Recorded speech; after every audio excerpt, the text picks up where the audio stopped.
नमस्कार, रेडियो पाठशालामा तपाईलाई हार्दिक स्वागत छ। रेडियो पाठशाला मकवानपुरको नमुना विद्यालय आधुनिक राष्ट्रिय माध्यमिक विद्यालय संघको सहकार्यमा रेडियो सन्देश 106.9 मेगाहर्जले तयार पारेको हो। तपाई रेडियो पाठशाला, रेडियो सन्देश 106.9 मेगाहर्ज, अनलाइनमा रेडियो सन्देश.com, मोबाइल एप्लिकेशनमा रेडियो सन्देश र रेडियो सन्देश 106.9 मेगाहर्जको फेसबुक पेज र युट्युब च्यानल सन्देश अनलाइन टिभी मार्फत एकैसाथ सुन्न सक्नुहुनेछ। आउनुहोस् रेडियो पाठशाला सुरु गरौं। आज हाम्रो पाठशालामा तपाईहरूलाई पढाउनको निम्ति शिक्षक लक्ष्मी खनाल उपस्थित हुनुहुन्छ। विद्यार्थी साथीहरू कपी कलम लिएर तयार रहनुहोला है त।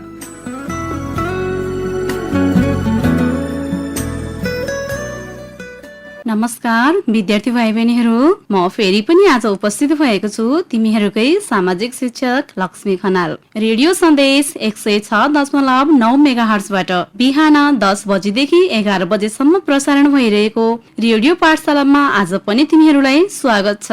मेरो आवाजलाई तिमीहरूसम्म पुर्याउन सहयोग गर्नुहुने रेडियो सन्देशको परिवारलाई धन्यवाद दिँदै अब आजको कक्षामा प्रवेश गरौँ है त। भाइ बहिनीहरू, हामीले हिजोको कक्षामा छलफल गरेको कुराहरू म फेरि एकपटक यहाँ दोहोर्याउन चाहन्छु सर, र म एकपटक भनिदिन्छु। नेपालमा मानव विकासको स्थितिमा सुधार गर्न पर्ने उपायहरू, कङ्गो, डेनमार्क र नेपालको मानव विकास सूचकाङ्कको तुलना, यी चाहिँ हामीले एकाइ 1 को पाठ 2 अन्तर्गत हिजोको क्लासमा छलफल गरेका थियौं र पाठ 3 मा पनि हामी प्रवेश गरेका थियौं हिजोकै कक्षामा। पाठ 3 अन्तर्गत चाहिँ हामीले हिजो के छलफल गर्यौं त म एकपटक फेरि भनिदिन चाहन्छु। विकास भनेको के हो, विकासको अवधारणाका पक्षहरू के हुन्, क्षेत्रीय विकासको अवधारणा, विकेन्द्रीकरण भनेको के हो, संघीयताको अवधारणा, विश्वमा संघीयता लागू भएका देशहरूको नाम, स्थानीय तहहरू बारे सामान्य जानकारी, यति हामीले हिजोको कक्षामा छलफल गर्यौं। भाइ बहिनीहरू, तिमीहरूले घरमा बसेर के कति अध्ययन गर्यौ। अब आज हामी संघीय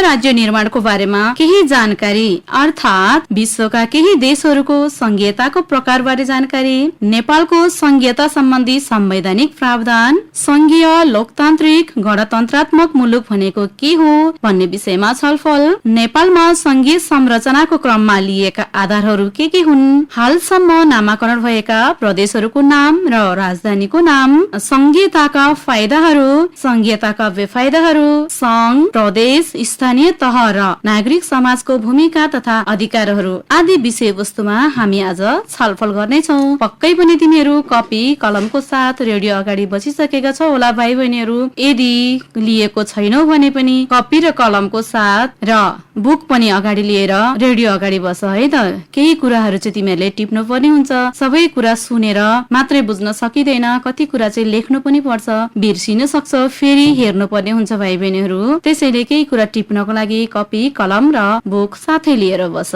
भाइ बहिनीहरू, हिजोको कक्षामा मैले संघीय राज्यको बारेमा केही छलफल गरेको थिएँ। अब आज संघीय राज्यको निर्माण कसरी भएको रहेछ, विश्वमा कुन तरिकाबाट चाहिँ संघीय राज्यको निर्माण भएको रहेछ भनेर केही छलफल गर्न गइरहेको छु। ध्यान दिएर सुन है त। विश्वको इतिहासलाई हेर्दा संघीय राज्य 2 किसिमले बनेका छन्।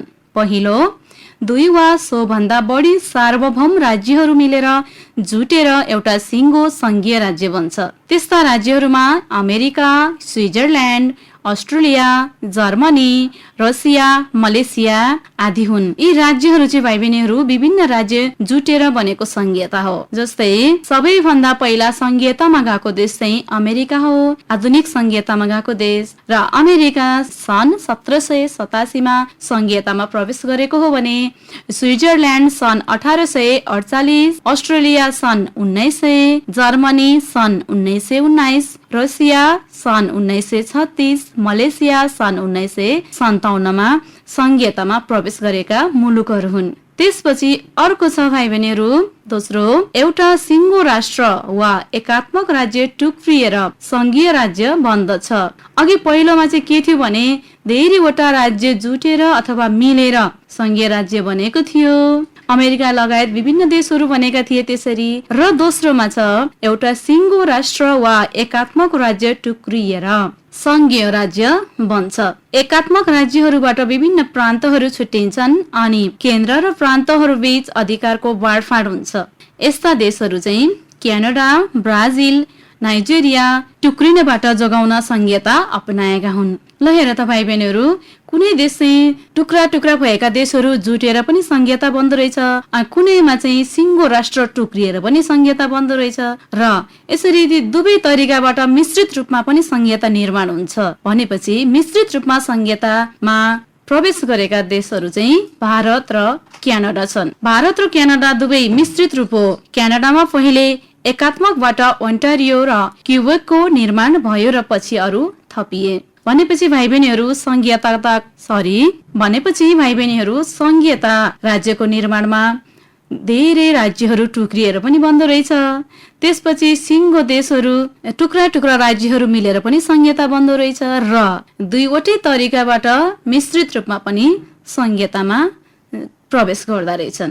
अब केही मुलुक चाहिँ उपनिवेशबाट स्वतन्त्र भएपछि पनि संहिता अकाल्न पुगेका छन् भाइ बहिनीहरू। जस्तै अर्जेन्टिना, अस्ट्रिया, भारत, पाकिस्तान, मलेसिया र नाइजेरिया यसका उदाहरणहरू हुन्। यी देशहरू चाहिँ पहिला उपनिवेशबाट चाहिँ ग्रसित थिए, त्यसपछि उनीहरू स्वतन्त्र भए। स्वतन्त्र भइसकेपछि अनि संहितामा प्रवेश गरेका छन्। जस्तै हामीलाई हाम्रो छिमेकी देश भारत स्वतन्त्र भएको टाइम पनि थाहा छ। सन् 1950 मा भारत स्वतन्त्र भइसकेपछि अनि बिस्तारै संहितामा प्रवेश गरेको छ। कम्युनिस्ट शासन प्रणाली भएको सोभियत संघ, चेकोस्लोभाकिया र युगोस्लाभियामा नगण्य रूपमा संहिता थियो।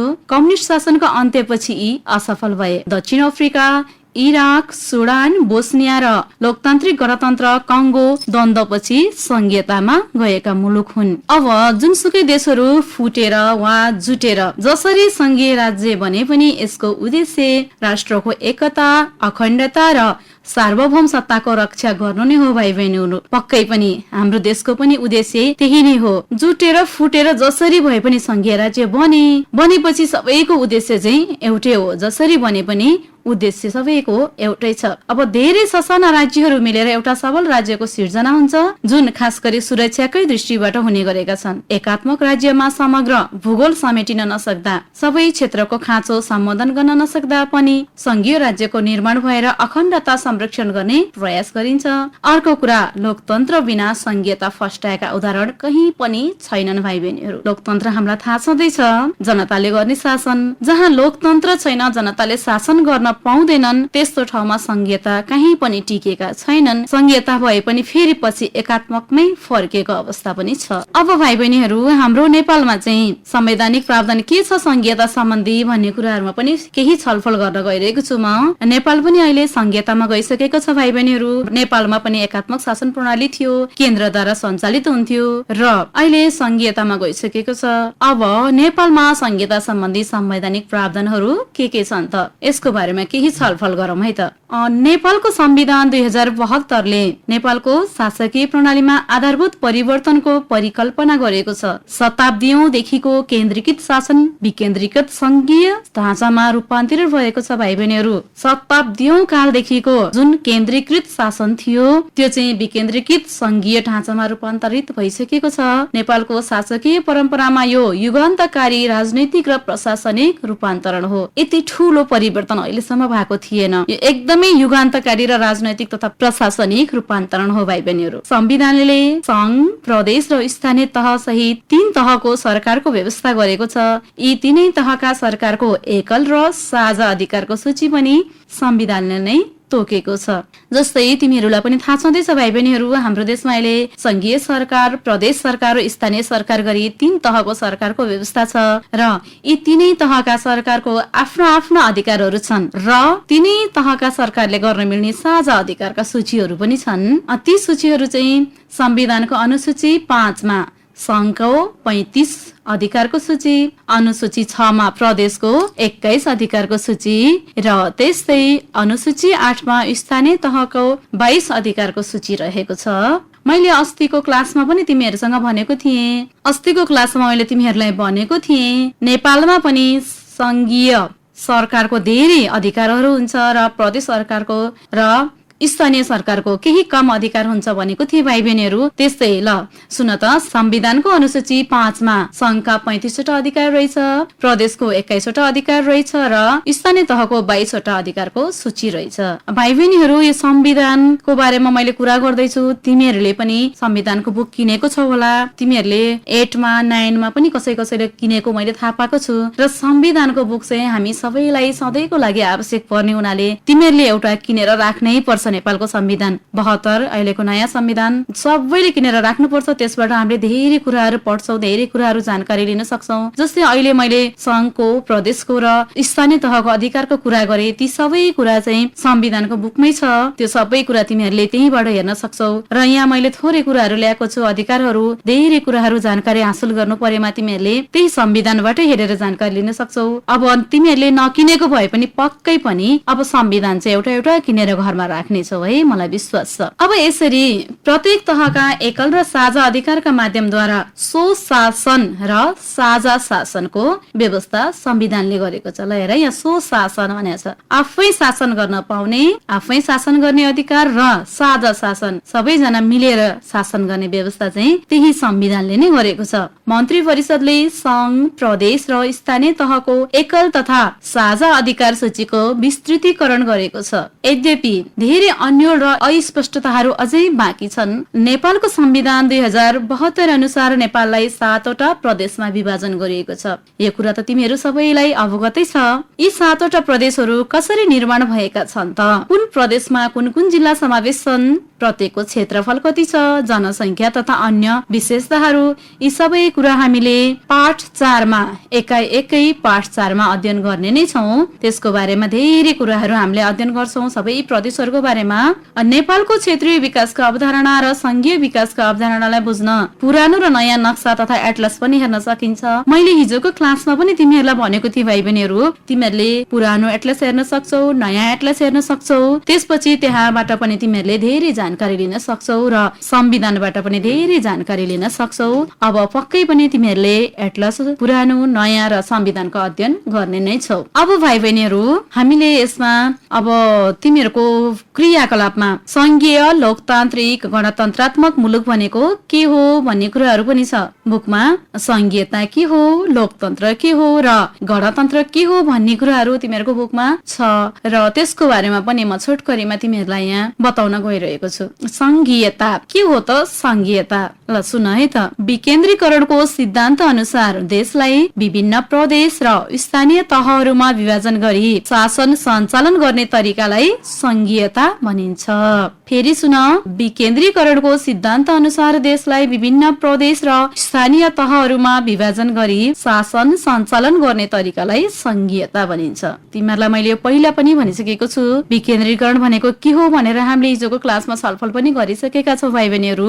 त्यसपछि संघीयतामै जाउँ हामी। प्रदेशहरूको संगठनलाई संघ भनिन्छ। जस्तै 7 वटा प्रदेशहरूको एउटा केन्द्रीय निकाय चाहिँ के हो त? संघ हो। केन्द्रीय सरकारले संघको भूमिका निर्वाह गरेको हुन्छ भाइ बहिनीहरू। यसको अर्थ केन्द्रीय सरकार र यस अन्तर्गत रहेका प्रदेश वा स्थानीय तहहरू रहेका मुलुकलाई संघीय राष्ट्र भनिन्छ।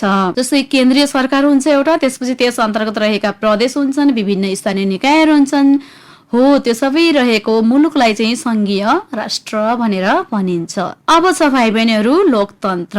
के हो त लोकतन्त्र? लोक भनेको जनता र तन्त्र भनेको शासन भनेपछि लोकतन्त्र भनेको जनताको शासन, जनताले गर्ने शासन रहेछ हैन त? यसको अर्थ जनताका प्रतिनिधिहरूद्वारा देशको शासन सञ्चालन तथा नियम कानून निर्माण गर्ने व्यवस्थालाई लोकतन्त्र भनिन्छ। हाम्रो नेपालमा लोकतन्त्रको स्थापना कहिले भएको? यो हिजोको अस्तिको क्लासमा पनि छलफल भइसकेको छ भाइ बहिनीहरू, तिमीहरूलाई पक्कै पनि थाहा छ। 63 साल वैशाख 11 गते लोकतन्त्रको स्थापना भएको हो। त्यसपछि अर्को छ भाइ बहिनीहरू गणतन्त्र। गणतन्त्रको बारेमा नै तिमीहरूलाई केही न केही जानकारी पक्कै पनि छ। गणतन्त्र भन्नाले चाहिँ राजा नभएको लोकतान्त्रिक शासन व्यवस्थालाई गणतन्त्रात्मक मुलुक भनिन्छ। राजा नभएको लोकतान्त्रिक शासन व्यवस्था, राजा नभएको व्यवस्था मात्रै भन्न चाहिँ मिल्दैन, किनकि त्यहाँ लोकतन्त्र हुनै पर्छ। लोकतन्त्र बिनाको संघीय राज्य काम लाग्दैन, केही पनि त्यहाँ जनताहरूले अधिकार प्राप्त गर्न सक्दैनन्। यस्तो राष्ट्रको सर्वोच्च पदमा चाहिँ को हुन्छ त? राष्ट्रपति हुन्छ। अब के कुरा ख्याल गर भने भाइ बहिनीहरू, पहिला हाम्रो देशको राष्ट्रको सर्वोच्च पदमा चाहिँ राजा हुन्थे।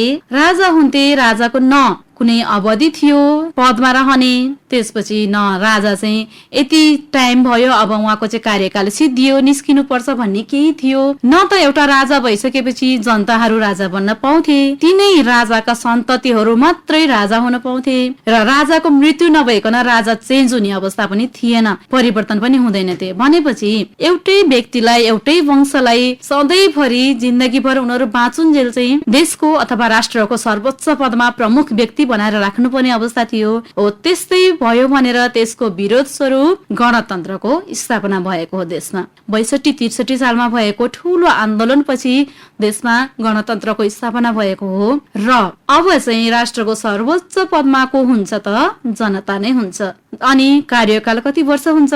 5 वर्ष हुन्छ र 5 वर्ष भइसकेपछि जो राष्ट्रपति भन्नु भएको छ उहाँ चाहिँ निस्केर फेरि अर्कोको पालो आउँछ। त्यसपछि हाम्रो पहिलो नेपालको गणतन्त्र नेपालको पहिलो राष्ट्रपति को हुनुहुन्थ्यो त? तिमीहरूलाई पक्कै पनि थाहा नै छ, डाक्टर रामवरण यादव। डाक्टर रामवरण यादव चाहिँ हाम्रो नेपालको पहिलो राष्ट्रपति हुनुहुन्थ्यो र अहिले हुनुभएको राष्ट्रपतिको नाम विद्यादेवी भण्डारी। अब नेपाललाई 2065 साल जेठ 15 गते गणतन्त्रात्मक मुलुक भनेर घोषणा गरिएको, यो कुरा पनि मैले पटक पटक भनेको छु, तिमीहरूलाई कन्ठै भइसक्यो होला भाइ बहिनीहरू। ल अब चाहिँ हामी केमा छलफल गर्छौं त भने संघीय संरचनाको क्रममा लिएका आधारहरू, जस्तै हाम्रो देशको त पुरै संरचना नै चेन्ज भयो, संरचना चेन्ज भएर पुनः संरचना गरियो। त्यो संरचना गर्दाखेरि के आधारहरूलाई लिएर चाहिँ चेन्ज भयो? पहिला अञ्चल, जिल्ला, विकास क्षेत्रको आधारमा विभाजन गरेको थियो, अहिले चाहिँ 7 वटा प्रदेशमा विभाजन भएको छ।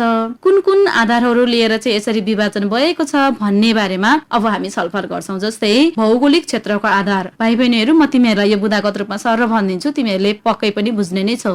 जस्तै भूगोलका आधारमा पनि भाइ बहिनीहरू संघीय संरचनाको क्रममा लिएका आधारहरूमा भौगोलिक क्षेत्रको आधार, भूगोललाई आधार मानेर पनि विभाजन गरिएको छ। त्यसपछि जनसंख्याका आकार, त्यसपछि त्यहाँ रहेका प्राकृतिक स्रोतहरू, त्यसपछि प्रत्येक क्षेत्रको ऐतिहासिक पृष्ठभूमि, प्रत्येक प्रदेशको चाहिँ आम्दानीको स्रोत, त्यसपछि त्यहाँ रहेका जनताहरूको आकांक्षा अथवा जनआकांक्षा र जातीयता, यी विभिन्न कुराहरूलाई लिएर चाहिँ संघीय संरचना को रूपमा हाम्रो 7 वटा प्रदेशमा विभाजन गरिएको छ भाइ बहिनीहरू। अब धार्मिक, सांस्कृतिक तथा जातीय हिसाबले ऐतिहासिक कालदेखि बसोबास गर्दै आएका नागरिकहरूको एकतामा बाधा नपुर्याउने, प्राकृतिक स्रोतहरूको सही तरिकाले बाँडफाँड गर्ने, आर्थिक विकासका सम्भावनाहरूलाई पनि समानुपातिक हिसाबले विभाजन गर्ने, जमिनको क्षेत्रफल, जनसंख्या बीच तालमेल मिलाउने, राष्ट्रिय अखण्डता, सार्वभौम सत्तामा असर नपार्ने, विकेन्द्रीकरणको सिद्धान्तलाई सफल बनाउने, पुरानो संरचना जस्तै विकास क्षेत्र तथा अञ्चलहरूले गर्न नसकेका कामहरूलाई पूरा गर्ने गरी नेपाललाई संघीय संरचनामा विभाजन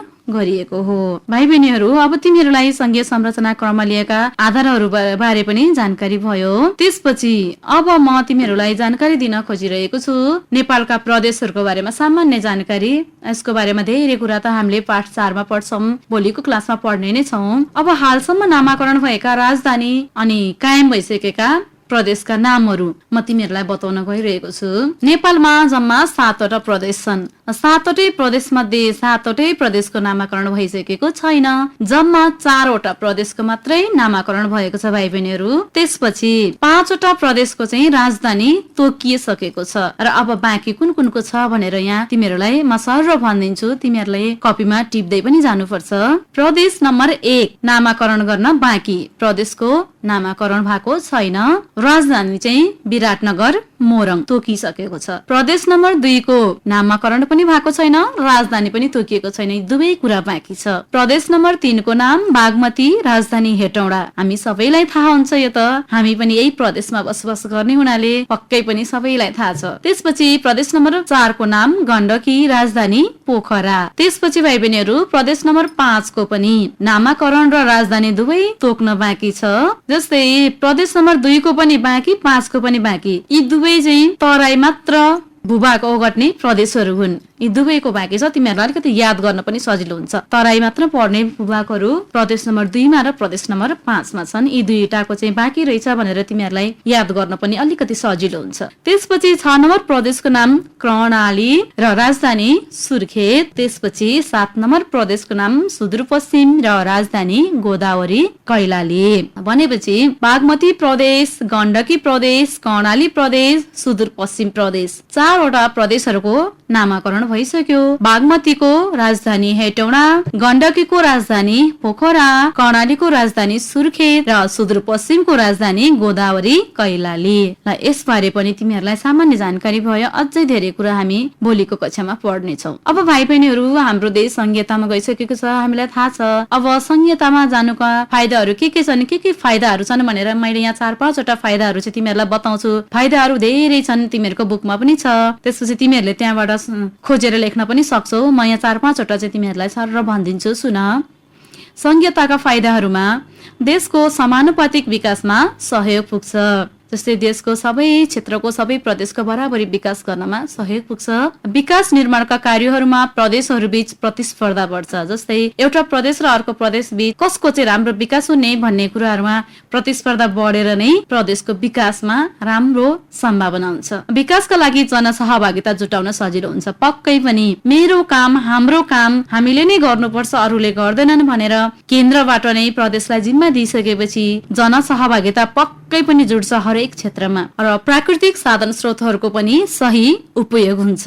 त्यसपछि ऐतिहासिक, धार्मिक तथा सांस्कृतिक वस्तुहरूको संरक्षणमा सहयोग मिल्छ। भाइ बहिनीहरू, आफ्नोपन हुन्छ, त्यही भएर हरेक मानिसहरू चाहिँ लागि परेर सहयोग गर्छन्। र जनताले तिरेको कर तथा त्यहाँको आमदानी त्यसै प्रदेशको विकासमा खर्च गर्न पाइने हुँदा रोजगारका अवसरमा पनि वृद्धि हुन्छ। पहिला एकात्मक शासन प्रणाली हुँदा चाहिँ सम्पूर्ण करहरू चाहिँ हामीले केन्द्रमा पठाउनु पर्थ्यो। अहिले चाहिँ केही पर्सेन्ट मात्रै पठाउनु पर्छ र यही प्रयोग गर्न पाइन्छ। हो, यस्तै धेरै फाइदाहरू छन् संहिताका। मैले 4-5 वटा मात्रै लेखेको छु, यो बुकमा पनि छ, तिमीहरूले खोजेर पनि अध्ययन गर्न सक्छौ। त्यसपछि छन् भाइ बहिनीहरू संहिताको बेफाइदा। हरेक कुराको फाइदा बेफाइदा सँगसँगै हुन्छन्।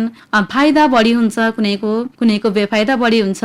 त्यस्तै संहिताका पनि केही बेफाइदाहरू छन् भाइ बहिनीहरू। म बेफाइदाहरू भन्न गइरहेको छु। यहाँ बेफाइदा फाइदा भन्दा बढी हुन पनि सक्छ, केही फरक परेन, तिमीहरूले ध्यान दिएर सुन है त। जस्तै प्रदेशको सीमाङ्कनको विषयलाई लिएर आन्दोलन हुन सक्छ। जस्तै कहाँनिर चाहिँ प्रदेशको सीमाङ्कन गर्ने, कुन जिल्ला, कुन ठाउँ, कुन प्रदेशमा जोडिने भन्ने कुरामा आन्दोलन पनि हुन सक्छ। एउटा बेफाइदा भयो। अर्को, प्रदेशको राजधानी कुन ठाउँलाई बनाउने भन्ने विषयमा झगडा हुन सक्छ। यो झगडा त हामीले प्रत्यक्ष देखेका सुनेका पनि छौँ भाइ बहिनीहरू। हाम्रै प्रदेशको चाहिँ राजधानी तोक्ने बेलामा यस्तो सुनिहाल्यौँ, हामीले प्रत्यक्ष देख्यौँ। त्यसपछि केन्द्रको अधीनबाट छुट्टिएर स्वायत्त प्रदेश बनाउने नाममा राष्ट्र टुक्रिने सम्भावना पनि रहन्छ। हो, जस्तै अब हामी केन्द्रको अधीनमा बस्दैनौँ, हामी सक्षम भयौँ, हामी सबै काम आफै गर्न सक्छौँ भनेर राष्ट्र टुक्रिने सम्भावना एकदमै बढी हुन्छ। यो चाहिँ नेपालको सन्दर्भमा छैन, तर विश्वमा कतिपय मुलुकहरूमा राष्ट्र टुक्रिएको र एकदमै केन्द्रसँग झगडा परेको अवस्था पनि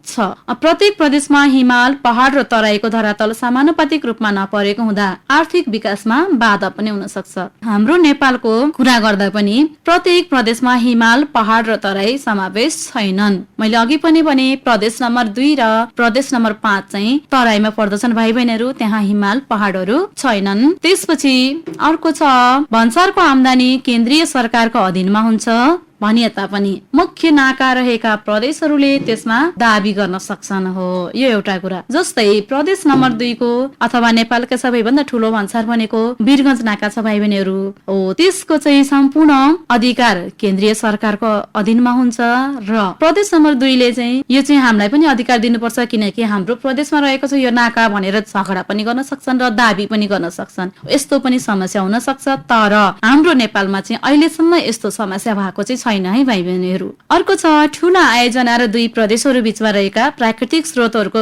उपयोगमा पनि विवाद हुन सक्छ। पक्कै पनि, जस्तै 2टा प्रदेशको बोर्डरमा, सीमाङ्कनमा कुनै प्राकृतिक स्रोतहरू, ठूला जलविद्युत आयोजनाहरू छन् भने त्यो कसले चाहिँ प्रयोग गर्ने, त्यसको स्रोत कुन चाहिँ प्रदेशमा उपयोग गर्ने, त्यसबाट भएको आमदानी कुन चाहिँ प्रदेशले लिने भनेर यस्तो पनि विवाद हुन सक्छ। अर्को छ भाइ बहिनीहरू, अन्तर्राष्ट्रिय क्षेत्रको व्यापारमा सामानहरू आयात निर्यात गर्दा एक प्रदेशले अर्को प्रदेशलाई सीमा क्षेत्र क्षेत्रमा बाधा पुर्याउन सक्छ।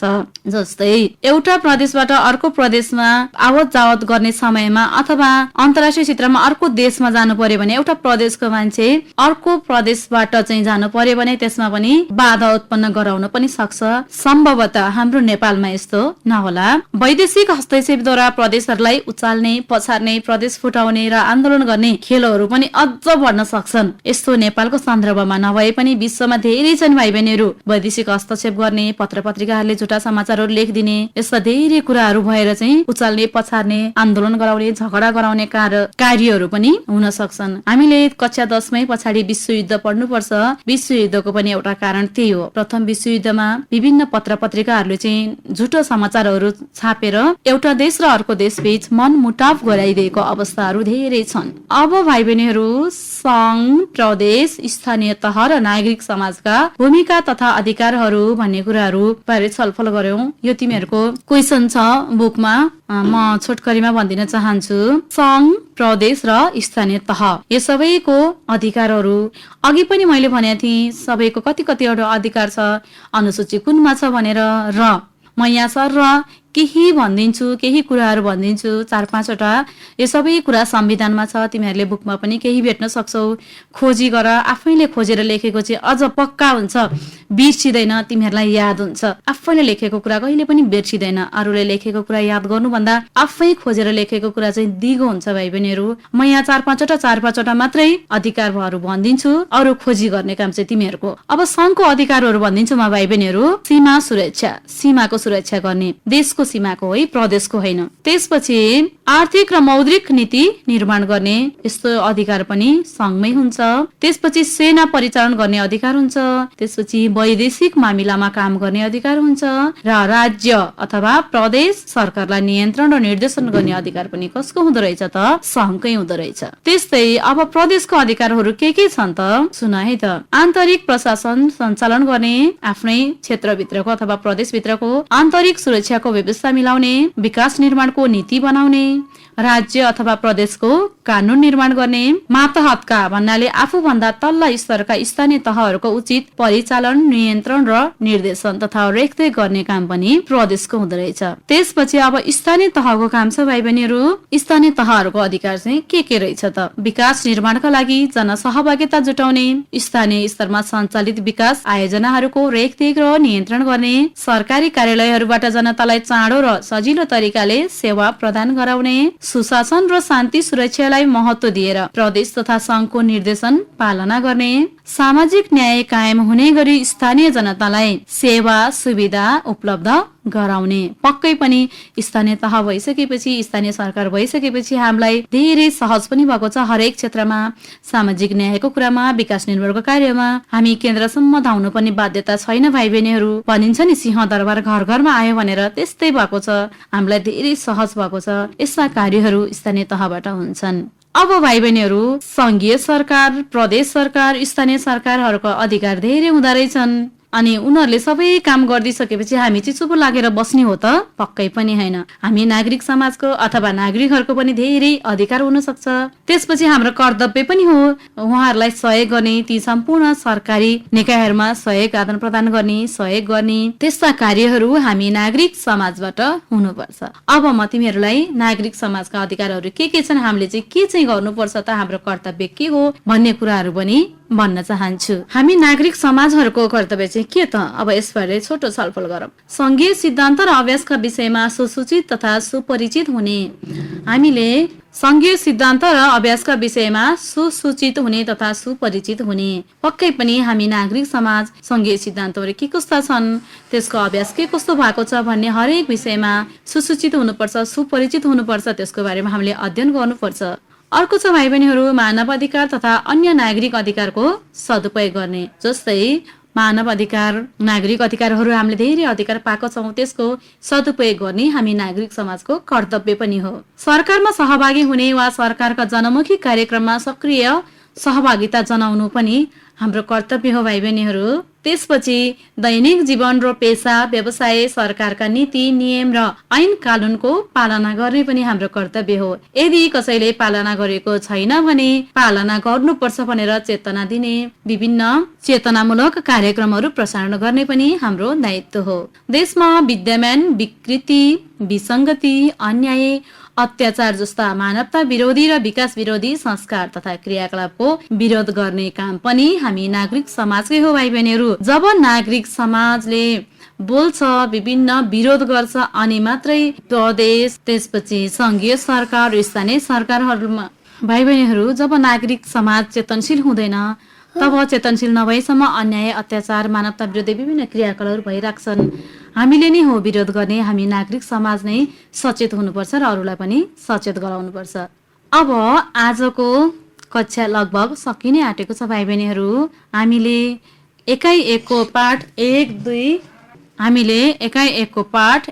2 र 3 अध्ययन गरेर अथवा छलफल गरेर सकिसकेका छौँ भाइ बहिनीहरू। अब हामीले भोलिको कक्षामा नेपालका प्रदेशहरू बारे अध्ययन गर्नेछौँ। नेपालका प्रदेशहरूमा जिल्ला कतिवटा छन्, त्यसपछि प्रत्येक प्रदेशहरूको नाम, त्यसपछि प्रदेशहरूको अधिकारको सूचीहरू, त्यसपछि प्रदेशहरूमा रहेका भौगोलिक क्षेत्र, प्राकृतिक क्षेत्र आदि आदि धेरै कुराहरूको बारेमा अध्ययन गर्ने नै छौँ।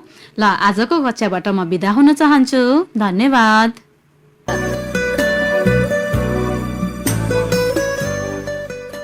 हवस् त विद्यार्थी श्रोता, आजलाई रेडियो पाठशाला यति नै। भोलि फेरि अर्को पाठशाला लिएर आउने नै छौँ। रेडियो पाठशाला तयार गर्न सहयोग गर्नुहुने विद्यालय र रेडियो सन्देश 106.9 मेगाहर्जको प्रविधि तर्फबाट सहयोग गर्नुहुने साथी सुरेश गुरुङलाई धन्यवाद। रेडियो पाठशालाको सम्पूर्ण युनिट बिदा हुन्छौँ। नमस्कार।